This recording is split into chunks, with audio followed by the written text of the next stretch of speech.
आखिर क्यों रानी दीमक को भूखा ही मार दिया जाता है और दीमक की रानी एक दिन में कितने अंडे देती है, तो चलिए जानते हैं। दोस्तों, दीमक के समूह में एक रानी होती है जो सभी दीमक की मां होती है। ये रानी अलग से राउंड शेप के कमरे में रहती है। दिखने में यह रानी लंबी और मोटी होती है। रानी 2 इंच या उससे भी ज्यादा लंबी होती है, लेकिन उसका मुंह इतना छोटा होता है कि दूर से दिखाई भी नहीं देता।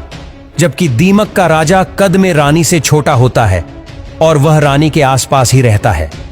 राजा के अलावा रानी के आसपास उसकी सेविका भी होती है। रानी का शरीर इतना बड़ा होता है कि वह खुद से खाना भी नहीं खा सकती, उसे सेविकाएं खाना खिलाती हैं। कॉलोनी में रानी का काम सिर्फ अंडे देने का होता है। वह दिन रात सिर्फ अंडे देती रहती है।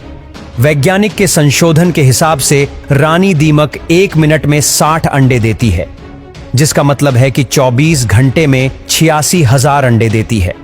जब रानी अंडे देती है तब वर्कर दीमक इन अंडों को ठीक से साफ करके दूसरे कमरे में रख देती है। इन अंडों में से बच्चे निकलने में 24 दिन और कभी कभी 90 दिन जितना समय लग जाता है। इसके पीछे वातावरण जिम्मेदार है। अगर ज्यादा गर्मी हो तो बच्चे को बाहर आने में ज्यादा समय लग जाता है। इन बच्चों को नींबस कहा जाता है। ये बच्चे दिखने में अडल्ट दीमक जैसे ही होते हैं, लेकिन कद में छोटे होते हैं। शुरू में सभी नेम्स एक जैसे ही होते हैं। बाद में खुराक के हिसाब से वह वर्कर दीमक, सैनिक दीमक, राजा या रानी दीमक बनते हैं। अगर किसी नींबस को रानी दीमक बनाना है तो उसके लिए विशेष भोजन और मालिश दी जाती है। रानी दीमक 4 से 5 साल तक अंडे देती है। अगर रानी दीमक बीमार हो जाए या उसकी अंडे देने की क्षमता कम हो जाए तो उसके भोजन का विशेष ख्याल रखा जाता है। किंतु जैसे ही रानी दीमक अंडे देने का काम बंद कर देती है तो वर्कर दीमक रानी को खाना देना बंद कर देते हैं और रानी दीमक को भूखा मार दिया जाता है और मरी हुई रानी के शरीर को दूसरी दीमक चाटने लगती है।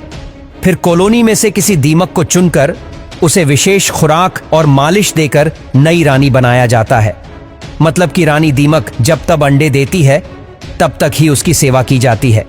अंडे देना बंद होता है तो रानी उसके किसी काम की नहीं होती और उसको मृत्यु दी जाती है। आपको और एक इंटरेस्टिंग बात बता दे कि दीमक लकड़ी खाती तो है, लेकिन उसे पचा नहीं सकती। लकड़ी को पचाने के लिए वह अपने शरीर में यूनिक तरह के सेल्यूलर और ऑर्गेनिज्म उत्पन्न करती है। ये ऑर्गेनिज्म लकड़ी को पचाने के लिए खास तरह का पदार्थ उत्पन्न करता है, जिससे दीमक को लकड़ी को पचाने में मदद मिलती है। पूरी दुनिया में 2000 से भी ज्यादा दीमक की प्रजाति पाई जाती है। उसमें से 220 प्रजाति दीमक सिर्फ भारत में ही है। दीमक मिट्टी के ढेर जैसी दिखने वाली कॉलोनी में रहती है। इस कॉलोनी में अलग अलग तरह की दीमक होती है, जैसे कि रानी, राजा, वर्कर, सैनिक और पंख वाली दीमक। दीमक जिस मिट्टी की कॉलोनी में रहती है उसे बनाने में मिट्टी, पानी और खुद की लार का उपयोग करती है। दीमक के लार के अंदर जो पदार्थ होता है वह धूप में सूख कर कड़क हो जाता है, जिसकी वजह से कॉलोनी मजबूत बनती है। तो दोस्तों, कैसी लगी वीडियो हमें कमेंट में जरूर बताना।